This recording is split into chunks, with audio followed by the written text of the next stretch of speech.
ఎందుకు అంటే financial issues వల్ల, బిజినెస్ ఫైనాన్షియల్ లాస్ వల్లనా? Business loss. ఓకే. మరి అంటే అంత సూసైడ్ వరకి వెళ్ళాలనేది చాలా జరిగింది అది. ఎక్కడో ఎవరికీ తెలీదు. అది జరిగింది. జస్ట్ అది జరిగింది అంతే. ఓకే. దాని తర్వాత అందరు ఫైట్ బ్యాక్ చేసి డ్యాడీ అయితే గివ్ అప్ అయ్యారు. ఇంకా పాయిజన్ ఉంది ఇంట్లో. అదొక్కటే అది అది తీసుకోవడానికి కూడా మనీ లేదు. ఆ పాయిజన్ ఎక్కడి నుంచి ఫినైల్ తీసుకొచ్చి ఇది తాగండని డ్యాడీ ఎప్పుడో ఫిక్స్ అయిపోయారు. ఆ రోజు చాలా ప్రాబ్లమ్ ఫేస్ అయ్యాము. మమ్మీ ఫైట్ బ్యాక్ చేసింది. లేదు ఐ క్యాన్ ఫైట్ బ్యాక్. ముంబైలో అన్నీ ఉంది. అసలు అంటే పూణేలో హార్డ్ వర్క్ చేయాలని ఏం లేదు. ముంబైలో అన్నీ బానే ఉంది. అన్ని ప్రాపర్టీస్, మన ఫ్లాట్స్, బిల్డింగ్స్ అవన్నీ ముంబైలో ఉన్నాయి. ఫుల్ ప్రాపర్టీ ఉంది ముంబైలో. మమ్మీ చెప్పింది ఎలాగో మీ మమ్మీ డ్యాడీయే కదా! We can ask them. అవన్నీ ఎలాగో డ్యాడీ పేరులోనే ఉంది. Full property. So it's my dad's property. వెళ్దాం. ఏం ప్రాబ్లమ్ లేదు. We can ask them for help. ఎలాగో మన పేరెంట్సే కదా! దే విల్ హెల్ప్ అని. వద్దు. నేను ఐ మీన్ ఒక man ego. I won't go. నేను ఇక్కడే ఉంటాను. మీరు కూడా ఇది తాగి even you guys die and నేను కూడా అదే చేస్తాననేసి మమ్మీ ఫైట్ బ్యాక్ చేసింది. ఆ డే నుంచి ఇప్పుడే 10-12 ఇయర్స్ అయింది అంతే. చాలా టైం కూడా అవ్వలేదు. ఇప్పుడు తాగేసారా ఆ రోజు పాయిజన్? లేదు. ఓకే. మమ్మీ ఉంది కదా! మమ్మీ చాలా ఫైట్ బ్యాక్ చేసింది. లేదు ఇది ఆల్రెడీ మనకి ఇప్పుడే కదా! వాళ్ళు ఏం చూడలేదు. ఇంకా నేను చిన్నప్పటి నుంచి ఇంతవరకు అంటే I don't have any toys also. నా చిన్నప్పుడు కూడా అంటే అలా ఉండేది ఫస్ట్ సిట్యుయేషన్. అన్నీ బావుంది ఇంట్లో. అయినా చాలా సిట్యుయేషన్స్ ఫేస్ చేశా. అవన్నీ కమ్ బ్యాక్ అయ్యి ఇప్పుడు అన్నీ బానే ఉంది. నా ఫస్ట్ గిఫ్ట్ బర్త్‌డేకి కూడా మమ్మీ నాకు టెడ్డీ బియర్, నేను ఫస్ట్ గిఫ్ట్ కూడా టెడ్డీ బియరే అడిగాను. అది కూడా నేను 16 ఆర్ 17 ఉన్నానప్పుడు. అప్పుడు టెడ్డీ బియర్ అంటే ఇలా తొక్కేసాం. కానీ నేను టెడ్డీ బియర్ ఎలా ఉంటదని చూడలేదు. సో ఫస్ట్ గిఫ్ట్ కూడా టెడ్డీ బియర్ ఇచ్చారనమాట. ఎవ్వరికీ తెలీదు. అందరూ అదే అనుకుంటారు. అరే! అమ్మాయికి అన్నీ మంచిగుంది కదా! రిచ్ ఉంది. మరి ఇది ఎందుకు యాటిట్యూడ్ ఉంది. కానీ నేను ఫేస్ చేసిన సిట్యుయేషన్స్ ఎవ్వరు ఫేస్ చేయలేదు. ఇంట్లో బాగుండకపోతే ఓకే. అందరు ఫేస్ చేస్తారు. అన్నీ బాగుండేది. దాని వల్ల కూడా ఇక్కడ కూడా అదే నేను ఫేస్ చేస్తున్నాను. అది ఎక్కడో బాగా హర్ట్ అయింది కదా! చాలా హర్ట్ అయితది. దాని నుండి నేర్చుకుంది, రియలైజ్ అయింది ఏంటి? ఆ సిట్యుయేషన్స్ నుండి నేను ఇది లెర్న్ చేసుకున్నాను. మళ్ళీ అలాంటి సిట్యుయేషన్‌కి నేను వెళ్ళకూడదు అని చెప్పేసి గట్టిగా ఫిక్స్ అయ్యి ఉంటాం కదా! మన ఓన్ పీపుల్స్‌కి కూడా వి షుడ్ నాట్ ట్రస్ట్.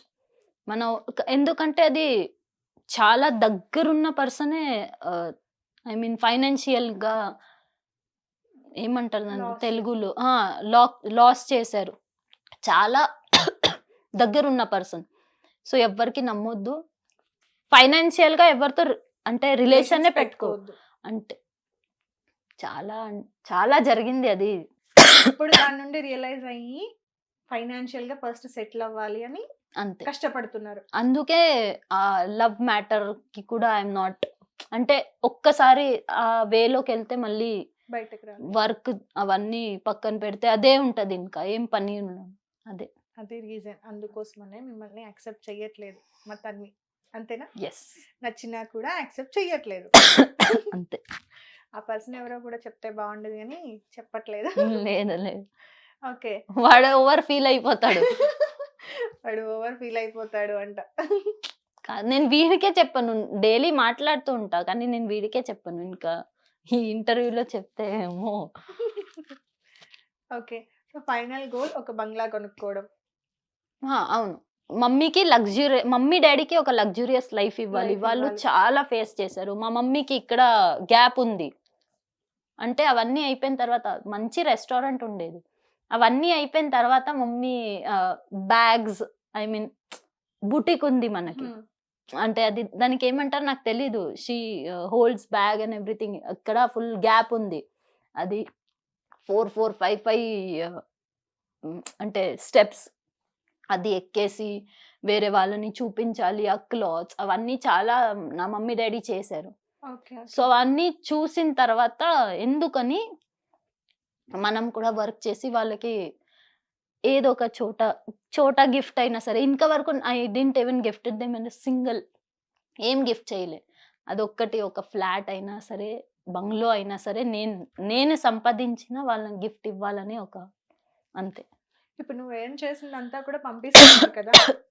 అవును పంపిస్తున్నాను, కానీ అది ఇంకా నా గోల్స్ వేరు, సంపాదించిన చాలా తక్కువ.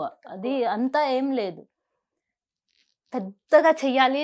మమ్మీకి ఒక్కటే ఒక కోరిక ఉంది, నేను ఐ మీన్ ఏమంటారు, నాకు తెలుగు రాదు అంటే, మే మర్నేకే పెహలే తుమ్కో ముझे 70 mm స్క్రీన్ పే దేఖనా హై. ఓకే, అదొక్క డ్రీమ్ మమ్మీకి.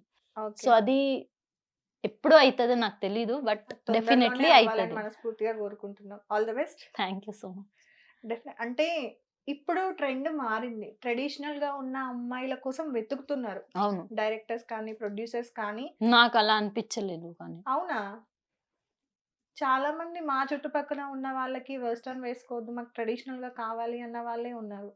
ఫోక్ లో అయితే పర్టికులర్ గా చూసేది కూడా అదే.